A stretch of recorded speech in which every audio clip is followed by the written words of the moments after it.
My name's Alia Syed, and I'm going to talk about a new film I've made called On a Wing and a Prayer, which is currently installed in the Stuart Hall Library at Inver.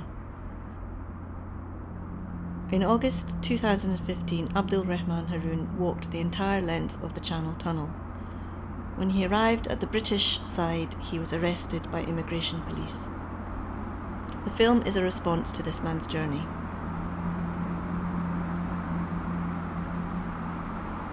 Prior to Abdul Rahman Haroun walking through the Channel Tunnel, I had been asked to respond to John Berger's book, A Seventh Man. The book is about internal European migration and was written in the 1970s. At the time Abdul Rahman Haroun had walked through the Channel Tunnel, I had finished reading John Berger's book, but the chapter that haunted me most was Under Geneva. The chapter is about the poor conditions migrant workers are expected to operate in whilst digging a tunnel under Geneva.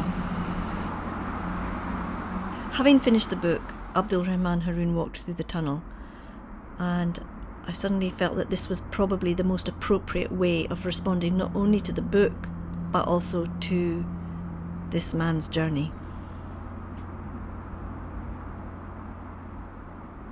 So I wanted to understand as closely as possible what it felt like to walk through the Channel Tunnel. And obviously walking through the Rotherhithe Tunnel is not in any way equivalent, but it was the nearest approximation that I could get. And it was very important for me that I was going to put myself in danger. Even though in actual fact I might not have been in danger, I felt like I was in danger, and that was the important thing. That not only was it a physical journey, but it was a journey that involved me putting myself at risk, which is the reality of all of these people's journeys, refugees' journeys. So in my mind, every car represented a train, but for Abdul Rahman, the situation of meeting a train was obviously going to be much different to my encounter with a car. So I wanted to react in some way that I felt would be akin to how he would react. For Abdul Rahman, obviously, it was far more dangerous, because when a train did go past, he would have to hide, and also he'd also have to make sure that he was safe. So my response in thinking about how he might have responded was to turn my body to face the wall of the tunnel.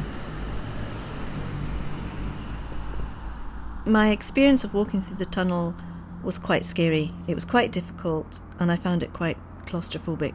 So in order for me to complete the journey, I found myself listening to the sounds within the tunnel. The sound continuously reverberating feels like a wail, and I found myself listening to this sound and then also humming it to myself.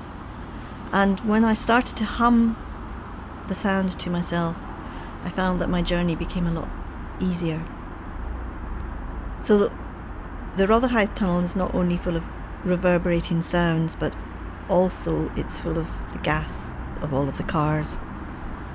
And as you get deeper into the tunnel, the atmosphere gets heavier, because you're actually going deeper underneath the Thames.